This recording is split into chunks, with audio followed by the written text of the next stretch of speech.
Hello, everyone. This week I will be discussing Williamsburg of Virginia. Um, I love going there. I'll talk about that a little bit later. During the Revolutionary times, Williamsburg was often a place of conversation due to some major developments. Big names from that area worked in that area, and then a couple near catastrophes for the Colonials during the war. One instance is Lord Dunmore, the royal governor of Virginia at that time, was chased off by a group of citizens because he threatened to steal away the gunpowder from the gunnery during the small hours of the night. Patrick Henry was actually part of that group that confronted him and chased him off, maybe threatened his family a little bit. Ironically, Patrick Henry would serve to be governor in that same mansion from 76 to 79. The mansion itself has been rebuilt. It burned down during the Civil War. It's a mystery why it was burned down, but it was burned down to reflect as accurately as possible what it looked like. Thomas Jefferson, we have to thank for that because of his meticulous notes when he served in the governor's mansion for a brief time before he was moved to Richmond. He recorded everything about the home, dimensions of the room, decor, the color paint on the walls, how many firearms were on the walls, swords were on the walls, everything he had written down. He also had plans for refurbishing the mansion, so the more meticulous he was, the better he could complete his plans, which he never got to. Also located there is the House of Burgesses. If you just take a walk down the main lane, you'll see it's a beautiful building. Thomas Jefferson served in that building, George Washington, Patrick Henry, James Madison. They all were a part of that house or met in that house at some point during their early political careers. The College of William Mary is also located there, which was a bastion of freedom of thought. It was a dissenter college, to Colonial side. It was shut down for a while because of the threat of violence and danger for the students. George Wythe was the tutor to Jefferson. He also presided over the college. Jefferson made that happen.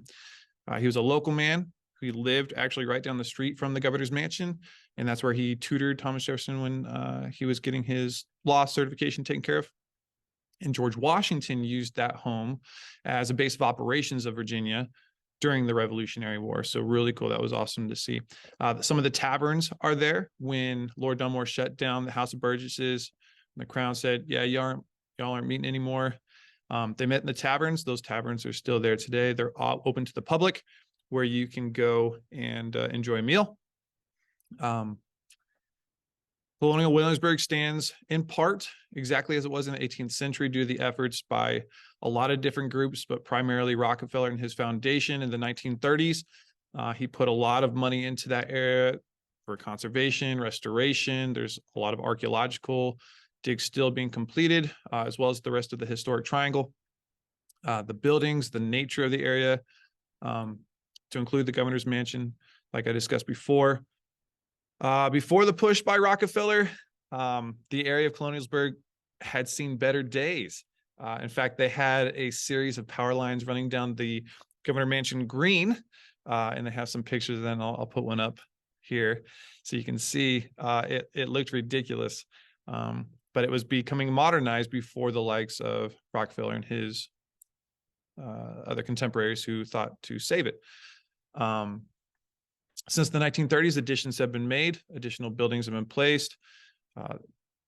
Certain foundations are still being unearthed. In fact, there's with the focus being on so much on Black history at the moment, there's a Black church that's being unearthed right off the main line of the strip in Colonial Williamsburg, and it's actually taking a little bit longer. It's bigger than they thought, and so that's really neat to see, and you can see that when you visit.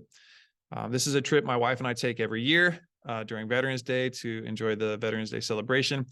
We hit all the historic triangle.